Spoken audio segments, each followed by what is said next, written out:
Hello lovely, and welcome to part 2 of pots and plants.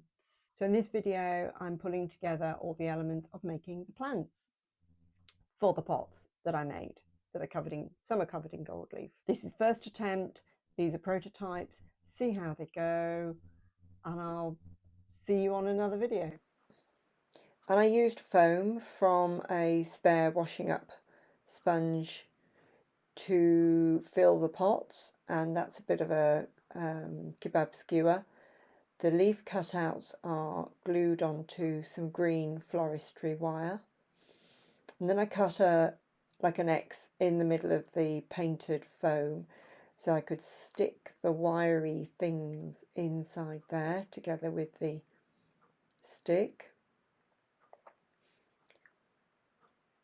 And then it was a case of making bunches of leaves, and you can see that one is there using the stick, the others I didn't use a stick. One is going to drape over the pot, the other one is just freestanding bunch of leaves.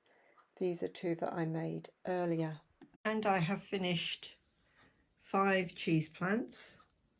Very happy with these. So you can watch my other video to see about the pots. This pot I decorated with some gold spirals,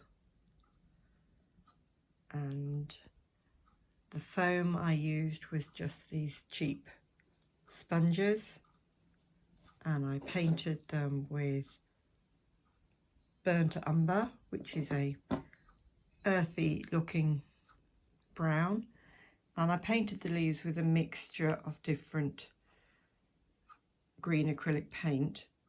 And some of the pots you can see I put on something that looks a bit like mulch or chippings or something. It seemed like a good idea at the time. And this is something it's for railways, but I've picked that up in a hobby shop that was shutting down. And I've got some little tiny mother of pearl chippings which I might put on some of these other pots just for a bit of interest. So I'm really pleased with how those have come out, and I think that's enough cheese plants for now. Oh, I'll just show you these are some I haven't finished.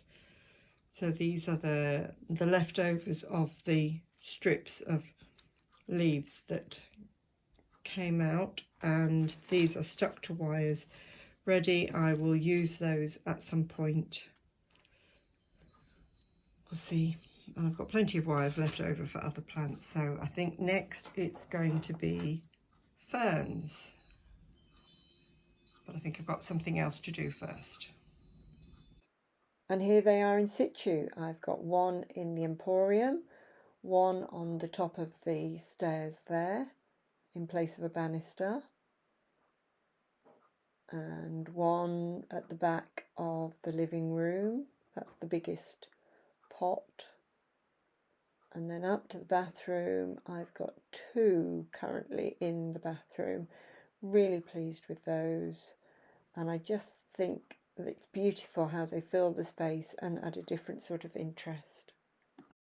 Hi lovely, if you want to know how I make the pots, check that video out.